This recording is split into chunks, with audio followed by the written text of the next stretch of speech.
Donc bonjour, aujourd'hui je fais cette vidéo, dernière vidéo que je réalise dans ma chambre, ici en France, avant le grand départ qui se trouve être dans quelques jours, voilà, moins d'un mois. Donc du coup je voudrais faire cette vidéo pour vraiment, j'ai déjà conclu dans la dernière grosse vidéo, et je suis désolé, celle-ci sera moins longue, que j'ai réalisée. Aujourd'hui c'est pour donner des conseils à ceux qui partent à l'étranger en général, pas forcément au Canada, là c'est vraiment en général, mais aussi pour, voilà, pour vous dire mon ressenti avant le départ et réaliser une dernière vidéo quand même dans cette chambre, bien que j'aurai l'occasion de réaliser dans cette chambre aussi quand j'aurai l'occasion de revenir, mais les prochaines vidéos ne se feront plus avec ce décor, elles se feront avec le décor canadien, enfin dans le lieu où je me trouverai, qui se trouve être celui-ci. Je vais vous montrer les photos. Voici le lieu dans lequel je vais crècher, donc chez mon cousin. Il a improvisé toute une pièce super propre, donc il a une belle maison, et il a improvisé toute une pièce super propre, un peu comme un mini appart en fait, donc c'est super gentil de sa part et je le remercie fortement, lui, sa compagne et ses enfants qui m'accueillent chaleureusement au Canada. Donc aujourd'hui je fais cette vidéo pour vraiment dire un peu le ressenti que j'ai maintenant quand on est à ça du départ, voilà. Donc vous n'êtes pas sans savoir que depuis la dernière vidéo, j'ai été accepté, si je l'avais déjà dit, j'ai été accepté du coup au permis d'études, donc du coup j'ai tous mes visas, tout est prêt, et j'ai réservé mon billet d'avion. Depuis la dernière vidéo, j'ai réservé mon billet d'avion Air Transat, une compagnie aérienne canadienne, elle est canadienne, et une très bonne compagnie, très bien cotée apparemment, elle est bien notée, elle est entre le low cost et le max, on va dire la compagnie normale.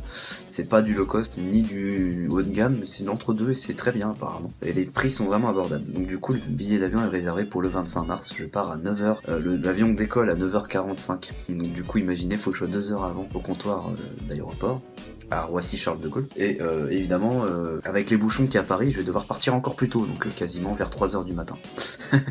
Mais bon, on va se débrouiller, on va faire comme il faut. Quoi d'autre? Le ressenti. Figurez-vous, donc j'ai conseillé à tous les étudiants qui souhaitent partir étudier à l'étranger, au Canada, en Angleterre, aux États-Unis, en Asie, à Singapour, en Afrique du Sud, en Angleterre, j'ai déjà dit, mais voilà, en Norvège, où vous voulez. Il est clair qu'on est très pressé au moment où on monte le projet. Moi, je suis pressé depuis 2 ans. Ça fait très longtemps que j'aurais dû partir déjà. Enfin, ça fait quelques mois que j'aurais dû partir. On avait suivi la logique du début. Mais bon, avec des embûches, tout ça, c'est pas toujours, ça se déroule pas toujours comme on le souhaite. C'est normal, pas toujours avoir ce qu'on veut, hein. Qu'on a réussi, on a un élan de fierté qui se dégage. J'ai pris un café, hein, je vois.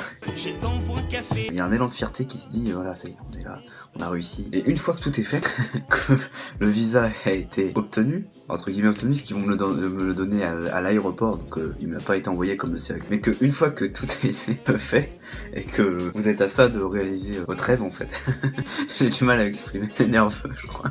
Quand vous êtes à 2 doigts de préparer vos bagages, que vous avez vos valises, que vous êtes en train de faire la liste de ce que vous allez emmener, moi j'emmène mon ordinateur. Un ordinateur un peu de gaming, comme vous pouvez les connaître. Donc imaginez un petit peu l'élan de frustration que ça me donne, parce que voilà, à l'aéroport vous avez des dimensions à respecter, vous avez des poids à respecter. Air Transat, mais je crois que c'est aussi Air France qui est comme ça, donc ça doit être général. 23 kg maximum. J'ai pris une option supplémentaire, mon billet d'avion a coûté plus cher que ce qu'il aurait dû coûter, parce que j'ai pris des options. Je suis pas en classe économique, je suis en classe économique max, donc du coup j'ai le droit à 2 bagages, j'ai le droit à un choix de siège, de bouffe aussi, je sais plus. Enfin bref, de plein de trucs. Mais c'était surtout pour les bagages supplémentaires que je voulais prendre cette option.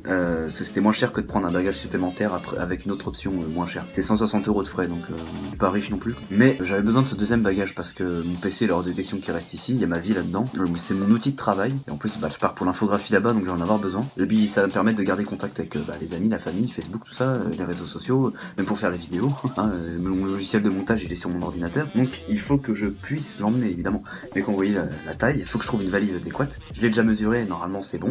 Il y a 158 cm3 à respecter, maximum. Et 23 kg. Il en pèse 10 et il fait 128 cm3. Il y a moyen de gérer, mais j'espère que ça va passer. D'autant qu'ils sont pas trop friands des appareils électroniques assez fragiles comme ça dans les soutes. Il faut signer une décharge au comptoir, pas le choix. Mais je vais devoir le protéger à mort. Parce que c'est un sacré ordinateur assez puissant, hein, mine de rien. Je l'ai eu à mon anniversaire de mes 18 ans, hein, de ma famille et tous mes amis s'étaient cotisés. J'y tiens, comme à la première de mes yeux. Mais j'ai pas envie non plus qu'il reste ici. C'est mon outil, c'est à moi et ma vie là-dedans. Hein.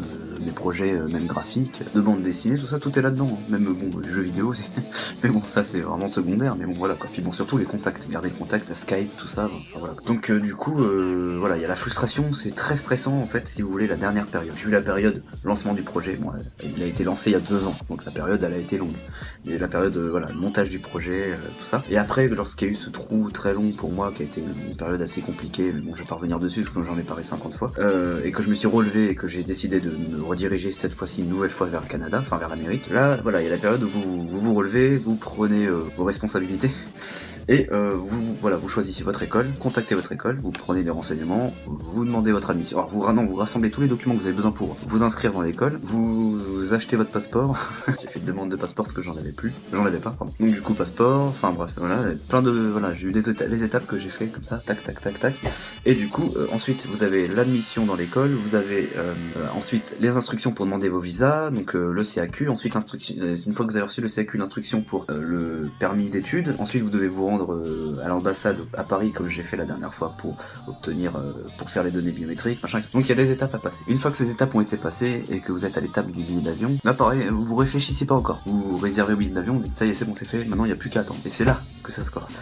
Parce que mine de rien, même si c'est la plus grosse envie que vous avez, moi, vous voyez, j'ai réussi à je suis à ça de réaliser mon rêve. Hein. Je pars en Amérique du Nord. Hein. C'est la province du Québec au Canada, ça n'empêche que c'est l'Amérique. Hein. Donc je vais aller sur le continent que je voulais à la base. Mais quand c'est ce que vous vouliez et que vous êtes à ça du départ, c'est là que vous avez l'espèce de coup de mou, que vous regardez votre famille et que vous vous dites merde, dans quelques jours je les vois plus et je les reverrai pas tout de suite. Donc du coup, si je dois donner des conseils à des étudiants, appréhendez un petit peu ce moment. Vous avez plusieurs techniques pour appréhender le fait que vous allez avoir le vieux coup de mou qui vous dit putain, je suis pressé, en même temps pas pressé en fait. Quand vous êtes au dernier mois, vous voyez, on est le 4 mars, enfin pour moi là on est le 4 mars, je sais pas quel jour on est pour vous, mais au moment où vous voyez la vidéo, mais on est le 4 mars et je pars le 25, vous voyez, un petit peu dans l'optique dans laquelle je suis. Donc du coup, surtout que voilà, à ce moment-là, vous vous dites bon, maintenant que tout est fait, il n'y a plus rien à faire, il n'y a plus qu'à attendre le départ. À part préparer les bagages, et voilà, avec le PC c'est assez compliqué. Là vous vous dites, faut que je profite à mort de la famille, des amis. Donc j'ai eu la chance quand même qu'on ait fêté l'anniversaire, les 30 ans de mon grand frère samedi dernier, et j'ai vu des gens que j'avais pas vu depuis des années d'ailleurs, et tous les amis, toute la famille était venue, mes amis, à moi aussi qui étaient là, que mon grand frère connaît, donc c'est pour ça qu'ils étaient là. Voilà, mon meilleur ami, que je savais bien,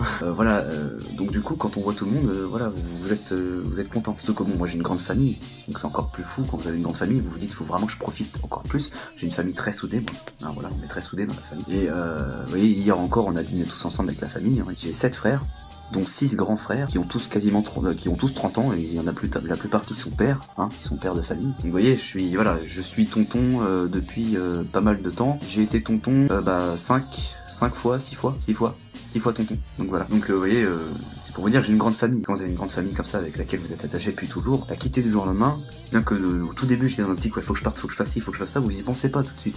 Mais une fois que vous êtes à ça du départ, vraiment je suis à ça, hein, c'est limite si je pars pas demain quoi. Je suis en train de préparer déjà les bagages, hein, pour vous dire. Un petit peu, entre guillemets, hein, petit à petit. Mais ça c'est une technique que je vais vous parler après. Ça n'empêche que vous avez cette espèce de coup de mou, vous êtes pressé, en même temps d'un autre côté quand vous arrivez au but final, vous êtes là, j'aimerais bien que le mois ralentisse. Vous êtes là, vous avez envie que le mois pour moi le mois de mars ralentisse un peu, que le temps ralentisse, pour que je profite au max du temps qui me reste ici avant de m'en aller. Et c'est pas facile à vivre. Vous voyez, des fois j'ai les larmes qui ont été un peu tirées des yeux, et même ma famille aussi, parce que c'est pas facile de se dire que merde, je pars loin, c'est quand même loin l'Amérique, et je sais pas quand je vais pouvoir revenir, ou quand eux ils vont pouvoir venir me voir. Et du coup on va pas se revoir tout de suite. Donc du coup ça fait un peu mal, beaucoup même. Ça fait même, c'est surtout la famille qui morfle le plus que moi, et au final quand on regarde bien, oui ils pensent ça, mais en fait quand vous regardez bien, c'est plus moi qui morfle le plus que... Parce que mine de rien, ma famille, ils vont être encore ensemble, bien que je quitte ma famille pour rejoindre une autre partie de ma famille que je connais moins, mon cousin Germain. Donc moi j'ai la chance de partir, de partir à l'aventure, mais pas être à l'abandon. Je vais rejoindre mon cousin Germain, donc je rejoins ma famille finalement. Mais ma famille avec laquelle j'ai grandi depuis toujours, je vais les quitter.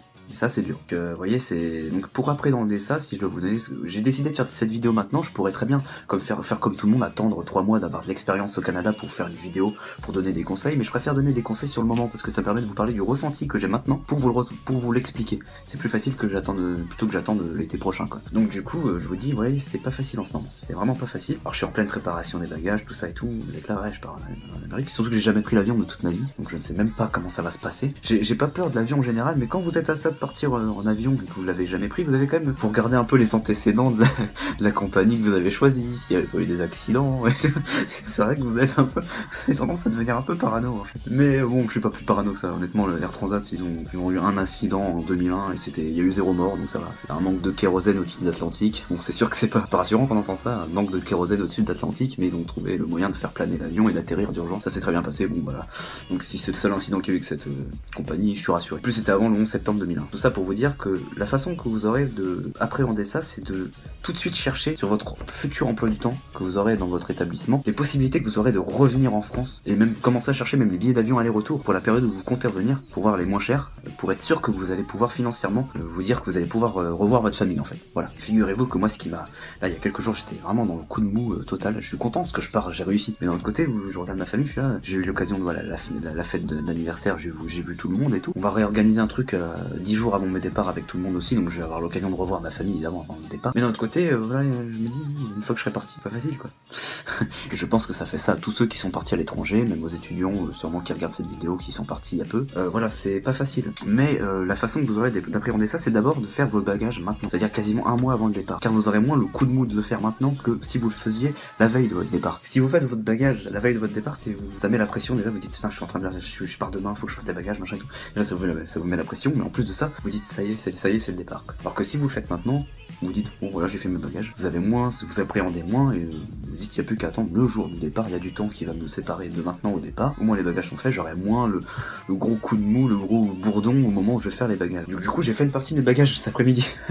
Voilà, pour essayer de voilà d'appréhender ça. Mais aussi vous avez vous rassurez c'est par rapport au fait que vous allez pouvoir revenir. Et moi je me suis rassuré car j'ai regardé le calendrier. Figurez-vous que moi c'est une formation professionnelle de type post-secondaire. Hein, c'est pas du type secondaire, c'est du type post-secondaire. Hein, c'est après le bac, hein, donc c'est du supérieur. Mais c'est du supérieur entièrement professionnel. C'est ça qui rend la chose intéressante. Et le professionnel au Canada est très privilégié par rapport au général. Contrairement à la France, c'est l'inverse. C'est très privilégié. Et il y a même beaucoup d'universitaires qui vont dans les centres de formation professionnelle comme celui dans lequel je vais aller parce que ils voient plus d'intérêt à aller là-dedans que dans une formation universitaire, car à l'université vous avez des cours généraux, alors que le CFP, centre de formation professionnelle, c'est que du professionnel, il n'y a pas de général. Je vais pas faire de maths, je vais pas faire de français, je vais pas faire de physique chimie, je vais pas faire d'histoire, je vais faire que du graphisme. Et ça va nous habituer au marché du travail canadien. Et c'est reconnu en France aussi, hein. Je peux travailler en France avec un diplôme comme celui que je vais avoir. Mais c'est adapté au marché du travail canadien, québécois, mais bon, canadien, c'est le Canada. Et en fait, tout est adapté à la norme nord-américaine. Vous n'êtes pas sans savoir qu'en Amérique du Nord, il n'y a pas 5 semaines de vacances. Il y en a 2. 2 semaines de vacances, et j'en aurai que 2. Donc du coup, bon ça me dérange pas, je m'en fiche, mais d'un autre côté, voilà, vous avez que 2 semaines à gérer. Heureusement, les semaines sont super bien réparties. Le calendrier, vous avez 2 semaines. Vous avez même, non, plus je crois qu'il y en a plus que ça, il y a quasiment un mois. Je crois qu'il y a quasiment un mois, parce que je crois qu'il y a quasiment 2 semaines en été et quasiment 2 semaines en hiver. Mais il y a environ 10 jours en été, 10 jours en hiver. Donc en fait, 20 jours, ouais. Pas loin de 15 jours. Mais je pense qu'ils sont un peu plus laxistes parce qu'on travaille pas, on aura des périodes de stage, tout ça, mais on travaille pas. Donc je pense qu'ils sont pas non plus à mort dans le truc. On a le droit à des jours de congé bien plus qu'on en aurait dans le monde du travail normal. Mais on n'a pas 2 mois de vacances par contre. Voilà. Donc du coup, on a que pas loin de 2 semaines en été et pas loin de 2 semaines en hiver, ce qui permet de rentrer chez nous en France à Noël ou des choses comme ça. Et du coup, cet été, il y a 2 semaines, j'ai des vacances fin du mois de juillet, début du mois d'août. Donc du coup, je me suis dit, je vais voir comment ça se goupille. Peut-être que je vais pas avoir le temps de revenir, peut-être que voilà, ou peut-être que la famille pourra peut-être venir, on sait pas d'ici là, mais je pense pas.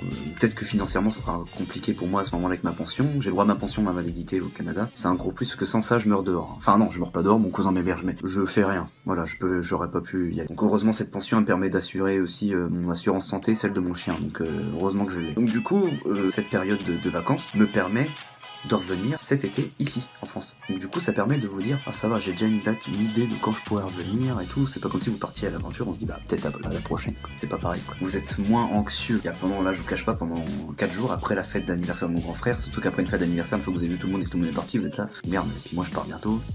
Alors du coup je me suis dit j'étais pas bien, je me suis dit putain mais je vais partir, mais quand j'aurai l'occasion de revoir ma famille? Quand? Et du coup au final bah, j'ai déjà trouvé la période, peut-être qu'à c'est soit cet été soit cet hiver, ou voir une période dans l'année, hein. Mais j'ai déjà des périodes de vacances cet été. Je commence le 8 avril et mois de juillet, août, j'ai déjà des périodes de vacances de prévues. Donc c'est parfait. Je vais probablement pouvoir revenir cet été en France. Donc voilà. Quand vous avez déjà une idée de quand vous allez pouvoir revoir votre famille, déjà, c'est plus facile à appréhender. Je vous le dis tout de suite, hein. Tout de suite. Donc essayez en tant que en tant qu'étudiant futur départ à l'étranger, futur étudiant étranger, voilà, au Canada. Si je peux vous donner des conseils, voilà, essayez de tout faire pour appréhender le fait que vous allez quitter votre famille, parce que ça va être très dur. Même si vous êtes pressé pendant pendant des mois vous étiez là, ouais ça y est jusqu'où je vais partir. Je peux vous jurer qu'une fois que vous êtes à ça du départ et que tout est prêt, vous êtes là, tout retombe comme un soufflet. Et là vous êtes là, oh merde. Si ça peut ralentir un peu, je sais que je pars maintenant, est-ce que ça peut ralentir un peu le temps que je profite un peu de ma famille, de petites fêtes, des machins. Vous voyez, vous vous dites, ah j'avais pas prévu ça. Vous voyez, donc du coup, pour appréhender ça, je vous conseille de déjà faire vos bagages plus tôt. Comme ça vous aurez moins le bourdon une fois que vous les ferez que si c'était la veille. Ensuite, vous essayez de regarder le calendrier que vous allez avoir lorsque vous allez étudier à l'étranger. Et sur ce calendrier, vous regardez les périodes de vacances. Et si vous voyez que les périodes de vacances sont pas loin ou que vous savez que vous allez pouvoir obtenir un billet d'avion aller-retour à ce moment-là, eh bien vous réservez entre guillemets ou vous économisez pour ce moment-là. Moi j'aurai le temps, hein. J'ai 3 mois devant moi. Donc voilà, en 3 mois, je commence au mois d'avril pour le mois de juillet. J'ai le temps de réserver un billet d'avion. Donc du coup, voilà, je vais pouvoir probablement revenir cet été. Après, il y a aussi l'hiver, je vais voir, mais bon, après l'hiver, ça aurait été bien de fêter ça avec mon cousin Germain. Et j'ai proposé à ma famille qu'on essaie d'organiser ça pour que ma famille française vienne au Canada pour fêter tout ce Noël là-bas. Surtout que Noël en Canada, ça déchire quoi.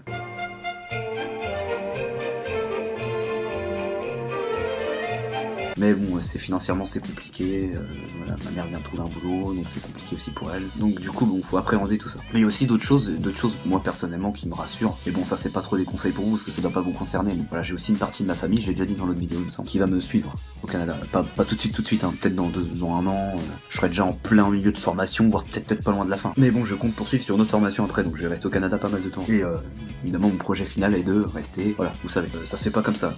Le Canada, c'est comme les États-Unis, c'est très fermé à ce niveau-là, il faut faire attention. Mais bon, j'ai quand même ma famille, mon grand frère et ma belle-sœur, ainsi que ma nièce, qui est toute petite, qui veulent poursuivre aussi cette aventure, mais pour immigrer définitivement. C'est direct, c'est pas vraiment études, c'est surtout partir là-bas et recommencer une vie là-bas. Donc j'ai une partie de ma famille en France qui va venir au Canada. Donc d'un autre côté, psychologiquement, vous êtes là, ça va, je vais pas être seul de toute façon, parce que de toute façon, il y a mon cousin là-bas, qui fait partie de ma famille aussi, évidemment.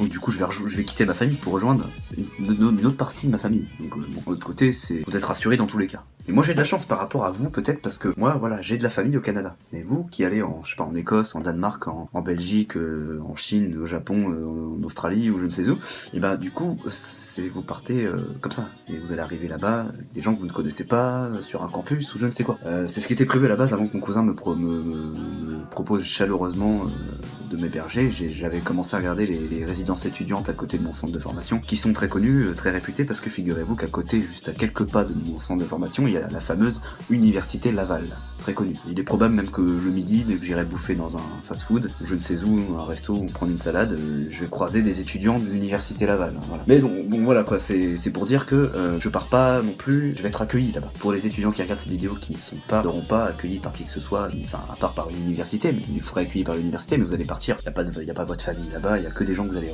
rencontrer sur place. Moi aussi je vais rencontrer des gens dans mon centre de formation, mais voilà, pour vous c'est de tout au tout, et ben c'est plus compliqué, c'est pour ça que moi je me plains pas trop, parce que j'ai quand même beaucoup de choses qui rassurent le fait que je vais être bien encadré quoi. Mais c'est pas le cas de tout le monde, donc je vous conseille d'appréhender pas mal de choses, et surtout n'attendez jamais le dernier moment d'organiser ce que c'est vraiment le bordel. Moi vous vous dites, voilà, il me reste moins d'un mois, mais on est le 4, je suis jusqu'au 25, ça n'empêche que je suis encore, là ça fait 4 jours que les administrations s'arrêtent pas, hein, et j'en ai jusque là, je vous cache pas que les administrations, moi, ça me saoule, ça me gonfle à un niveau, je suis honnête, hein, je vous le dis, mais du coup j'étais obligé d'appeler mon assurance santé parce que j'ai adhéré à la CFE, d'ailleurs je vous conseille de faire appel à cette caisse spéciale, car c'est la caisse des expatriés français de l'étranger, des Français de l'étranger, qui est très intéressante pour les jeunes maintenant parce qu'ils ont un programme jeune expat étudiant de 18 à 35 ans et ils offrent une assurance pas chère du tout, hein, vraiment abordable. Et pour ceux qui sont en ALD comme moi je suis handicapé, voilà, vous n'êtes pas sans savoir que je suis handicapé et j'ai une ALD, donc c'est une prise en charge à 100%, je l'ai depuis que je suis venu au monde, depuis 98 et elle est valable jusqu'en 2030, donc voilà, je l'ai depuis des années, hein. Mais cette ALD elle est pratique parce qu'elle prend en charge pas mal de choses à 100%, voilà, parce que ma maladie elle fait partie des exceptions de certaines choses, comme beaucoup d'autres maladies. Et du coup cette ALD, normalement une fois que vous quittez la CPM, vous l'avez plus. Sauf que la CFE permet de faire la transition. C'est-à-dire que la CPM envoie le dossier à la CFE et la CFE fait que vous conservez votre ALD. C'est-à-dire que je vais être pris en charge à 100% par la CFE en étant au Canada. Donc être pris en charge à 100% par une assurance santé en étant en Amérique du Nord, c'est quand même pas mal. Parce que l'Amérique du Nord, parce qu'à chaque niveau assurance santé, hein, voilà, on n'est pas, voilà, on peut pas enlever le fait qu'en France on est bien pour ça. Mais le Canada fait quand même partie des pays d'Amérique, le pays d'Amérique du Nord, par rapport aux États-Unis, le mieux côté niveau assurance santé par rapport aux États-Unis où c'est marche ou crève. Le Canada c'est c'est marche ou crève, mais on a quelques petites aides pour vous. Voilà, c'est un peu ça, vous voyez. Les États-Unis c'est marche ou crève, et le Canada c'est marche ou crève, mais on vous donne des petits trucs quand même. Voilà, c'est un peu ça, si vous voulez un petit peu le. C'est pas pour être, c'est pas négatif, hein, ce que je veux dire. Hein. C'est pas une critique négative, c'est vraiment pour imaginer le truc pour vous compreniez. L'Amérique du Nord, c'est capitaliste, libéraliste, c'est très facile d'entreprendre et de monter des choses, et c'est très facile aussi de se casser la gueule complètement sans vouloir être vulgaire avec vous. Voilà, c'est très facile aussi de finir très mal. Donc il faut faire très attention, toujours calculer à l'avance ce que vous allez faire là-bas. Moi, j'ai toujours eu un esprit un peu nord-américain, enfin parce que j'ai toujours grandi avec la culture nord-américaine, je me suis toujours renseigné sur toutes les facettes de l'Amérique du Nord, le système tout, donc je me suis préparé à tout ça. Je sais comment appréhender ça à peu près, bien que je sois pas encore dedans. Mais je ne dis pas que je vais pas me retrouver sans problème là-bas. Hein. À mon avis, il y a sûrement des moments où je vais avoir des soucis, hein, parce que là-bas tout marche sur crédit, c'est très spécial l'Amérique du Nord. Et le Canada et les États-Unis sont sur le même modèle. Hein. Mon cousin m'expliquait, ils ont beau parler français au Québec, ça change pas, c'est l'Amérique. Hein, voilà, c'est l'Amérique. Vous êtes pas en Europe là-bas. Donc voilà, il faut pouvoir gérer les choses comme ça. Mais l'assurance santé, heureusement là-bas ils ont une base d'assurance santé, la RAMQ par exemple, parce que j'ai bénéficié, j'ai demandé le formulaire à la CPM pour demander la RAMQ d'ailleurs. La RAMQ c'est une base de sécurité sociale gratuite. Ce qui fait que vous êtes pris en charge dans les hôpitaux publics gratuitement, qui n'existent pas aux États-Unis. Donc il y a des petites différences quand même qui prouvent que quand même le Canada est bien meilleur que les États-Unis à ce niveau-là. Mais c'est pas au niveau de la France. C'est pour ça qu'il faut absolument prendre en complémentaire de la RAMQ une assurance. Surtout, n'oubliez pas ça. Et si je dois vous conseiller une assurance pas trop chère, parce que les assurances privées internationales sont super chères, j'ai tout regardé, hein, j'ai appris et tout, c'est cher. La CFE est rattachée à la sécurité sociale française, ce qui fait que lorsque vous reviendrez en France, votre dossier sera directement automatiquement renvoyé à la CPAM. Donc du coup, vous n'aurez pas de démarche à faire. En plus de ça, vous avez, si vous êtes handicapé et que vous avez une ALD comme moi, vous pouvez poursuivre votre ALD, elle est repris en charge et tout, enfin c'est vraiment pas mal. Franchement, la CFE pourtant c'est très connu, hein, mais c'est pas mal. Par contre, ça rembourse au taux de la sécurité sociale en France. C'est-à-dire que si vous avez une opération de 20 000 $ aux États-Unis, ça va pas rembourser grand chose quoi. Donc voilà, si vous allez aux États-Unis, prenez la CFE et autre chose à côté. Un conseil. Mais au Canada, si vous avez la RAMQ, avec la CFE à côté, ça devrait suffire. Mais du coup, voilà, je suis en train de gérer ça. Donc déjà, je gère la CFE, donc j'ai appelé des administrations, j'ai appelé la CPM, j'ai appelé la CFE, j'ai appelé tout ça, j'ai appelé plein de trucs. J'ai appelé aussi pour mon forfait mobile, parce que mon forfait mobile là-bas va me coûter cher, il va falloir que j'en prenne un autre là-bas. Donc il va falloir que je paye un forfait mobile nord-américain, et les forfaits mobiles canadiens ils coûtent une blinde pour pas grand-chose, mais je vais pouvoir me débrouiller. Il y a aussi mon chien d'assistance, c'est un chien d'assistance Houston, mais mon chien il va me suivre avec moi, il va suivre l'aventure, il va suivre sa petite aventure nord-américaine, il va vivre sa petite vie aussi là-bas. Et du coup lui il est assuré, je l'assure tous les mois, je paye une assurance tous les mois.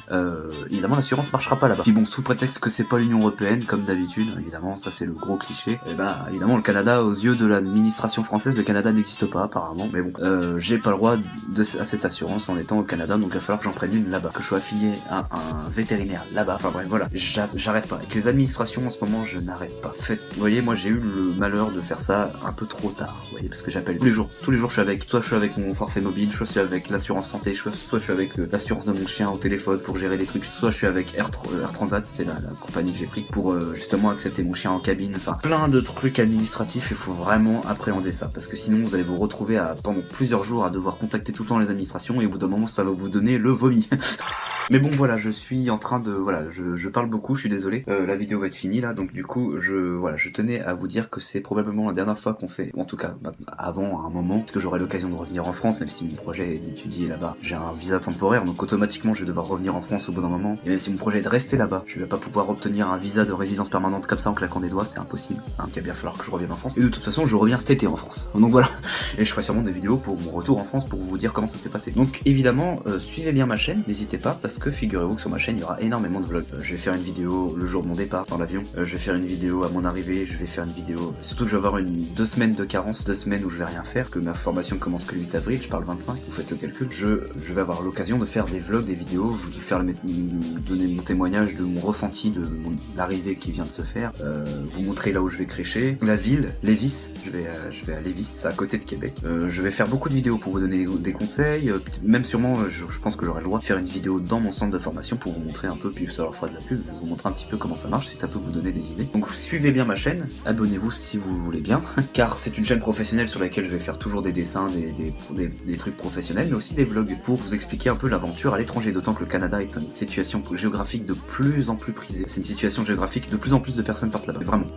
Je ne savais pas que c'était à ce point là, même quand j'ai eu l'assurance santé de mon chien au téléphone et que j'aurais expliqué la situation, la dame, on a discuté, elle était super gentille, elle m'a dit que effectivement je connais beaucoup de jeunes comme vous qui avaient une assurance chez nous, qui sont partis aller au Canada, et ils y sont restés, figurez-vous qu'ils sont partis pour leurs études à l'université, ils sont jamais revenus. Donc tout le monde part là-bas, c'est la destination, c'est devenu la destination, c'est devenu le nouvel Eldorado des gens. Donc voilà, donc je pense que mes vidéos pourront être utiles à beaucoup de gens, parce que c'est vraiment très prisé. Donc je vais faire beaucoup de vidéos pour vous aider si ça peut vous donner des idées. Et pour ceux qui voudraient, même des gens qui ont jusqu'à 30 ans, hein, si vous voulez venir travailler au Canada, les centres de formation professionnelle sont offerts à vous, c'est de 18 à 35 ans, même plus. C'est aussi, c'est pas un truc, c'est pas un collège, hein. C'est vraiment des centres très importants et très bien cotés. Ce sont pas des petits centres de formation, c'est vraiment des formations approfondies, où ils vont même nous former, j'ai regardé sur ma formation d'infographie, ils vont me former à l'entrepreneuriat. Donc c'est super intéressant, parce que c'est ce que je veux faire. Mais en plus de ça, la formation que je vais obtenir me permettre soit de poursuivre directement sur le marché du travail au Canada, donc obtenir un visa de travail et travailler là-bas et rester là-bas, soit de poursuivre dans un autre centre de formation,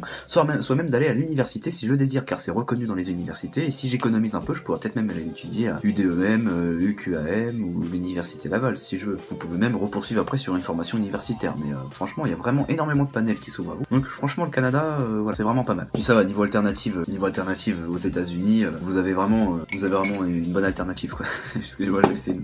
C'est vraiment l'Amérique du Nord. Ils parlent français, mais la plupart des témoignages, parce que ça fait des mois et des mois que je parle sur des forums, que je converse avec des gens qui ont été dans mon centre de formation, ou des Français qui sont partis là-bas. Il y a beaucoup d'étrangers qui vont dans mon centre de formation apparemment. Beaucoup d'étrangers qui vont. Il y a des Français régulièrement apparemment. Donc du coup j'ai parlé avec des Français qui ont étudié dans ce centre, et ils ont dit franchement les Québécois, enfin les Canadiens français, hein, Québécois c'est le terme, mais bon c'est des Canadiens. Hein. Ils parlent français, mais ils ont pas du tout la mentalité française. Il faut pas s'attendre à avoir une mentalité française. C'est des Américains qui parlent français en fait. Voilà, c'est ce qu'ils m'ont dit. Ce sont des Américains qui parlent français. Ils ont pas du tout la mentalité française. Il est clair qu'au Canada, c'est nord-américain, c'est le capitalisme à mort. Donc voilà. Mais c'est un bon système au niveau de l'entrepreneuriat, très tentant, très intéressant. Et figurez-vous que j'en profitais pour passer mon permis là-bas. Car oui, je peux passer mon permis au Canada. C'est 10 fois moins cher qu'ici. Et j'aurais dû passer mon permis en France, mais j'ai eu quelques contretemps qui font que j'ai plus le temps maintenant de passer le permis. Et du coup, grâce à mes heures qui sont super bien aménagées, mes heures de cours, je commence à 8h et je finis à 15h30 tous les jours, sauf le week-end évidemment, le week-end, mais je finis à 15h30 tous les jours, c'est-à-dire qu'à partir de 15h30 je serai libre, j'aurai tout l'après-midi jusqu'au soir pour moi. Donc à partir de 15h30 il est fort probable que je fasse du code et de la conduite, et je vais passer je pense le permis au Canada, car le permis est reconnu aussi un peu en France, vous avez juste à le convertir après si jamais vous revenez en France pour d'autres raisons, on sait jamais à l'avance ce qui peut arriver, hein. Coup le permis, voilà, je le passerai là-bas, donc je vais pouvoir en profiter pour passer le permis. Voilà, il y a une grande aventure qui s'ouvre à moi là, voilà, une grande aventure, mais du coup voilà, n'hésitez pas, n'ayez pas peur de l'inconnu, je pense. Moi j'ai pas peur de l'inconnu, honnêtement, vous voyez, j'ai jamais pris l'avion toute ma vie, je ne suis jamais allé aussi loin de toute ma vie, et pourtant je n'ai pas peur de le faire. Malgré du fait que j'ai un handicap, je vais sur un continent qui est très controversé concernant les assurances santé et tout, et pourtant vous voyez, ça me fait pas peur d'y aller. Honnêtement, voilà, si moi je peux le faire, vous aussi, hein. Mais du coup je voulais vous donner des conseils, notamment pour les derniers jours qui vous restent avant le départ, pour appréhender le fait que vous allez être loin de votre famille. N'hésitez pas à vraiment regarder quand vous allez pouvoir revenir, et vous allez voir que si vous savez quand vous allez pouvoir revenir, ça va vous faire vous rassurer, vous et votre famille. Voilà, parce que ma mère elle est un peu, mon père aussi, mes frères, voilà, et moi, même moi si moi ça me concerne, je suis content, j'attends ça depuis combien de temps, depuis que je suis comme ça, hein. Et ça n'empêche que, vous voyez, quand on est à ça, bah le ressenti, oui, c'est plus le même, vous voyez, vous êtes là, c'est cool, je pars, mais merde, je pars, merde déjà. Vous voyez, c'est un peu ça. Donc du coup, bah il faut appréhender tout ça, faut vraiment faire attention à ce que vous allez. Mais ensuite, essayez de bien aussi faire des listes aussi de ce que vous allez devoir acheter avant de partir, parce que moi, vous voyez, je vais dans un pays où il fait froid, hein, il fait des fois moins 25, moins 30, hein, donc du coup je vais devoir prendre des vêtements adéquats, mais aussi vraiment faire en sorte à ce que vous ayez des bagages, tout ce que vous avez besoin sur vous, sans que ça dépasse les limitations imposées par les aéroports. Mais voilà, essayez de vraiment tout appréhender et faites pas tout au dernier moment. Franchement, essayez de vous répartir les tâches. Moi je me suis réparti les tâches, je me suis même fait une liste et tout. Répartissez-vous les tâches, dites voilà, tel jour je contacte tel organisme pour savoir comment je pourrais obtenir une assurance santé, machin tout. Ensuite, tel jour je m'occupe des bagages, je fais la liste de ce que j'emmène, de ce que j'emmène pas, je fais le calcul par rapport au poids minimum dans les aéroports, la dimension minimum, quel sac j'emmenais, ensuite voilà, les bagues, les valises, machin et tout. Vous commencez à faire vos valises plus tôt pour avoir moins le bourdon au moment où vous allez les festivals que si vous les faisiez avant le départ, et pour que ce soit fait, pour gagner du temps, parce que vous voyez c'est deux paires de coups, et ensuite pour avoir moins le bourdon, profitez avant de votre famille. Voilà, faites des soirées, voilà, passez vraiment les derniers mois avec votre famille avant de vous en aller. Et essayez aussi de voir quand vous allez pouvoir revenir. Voilà, je suis heureux d'avoir fait cette dernière vidéo dans cet environnement, qui le prochain sera dans cet environnement-là. J'espère que tout va bien se passer, j'espère que l'avion ne va pas se cracher. Et du coup, je vous dis à plus tard. On se donne rendez-vous de l'autre côté de l'Atlantique. Au revoir les amis.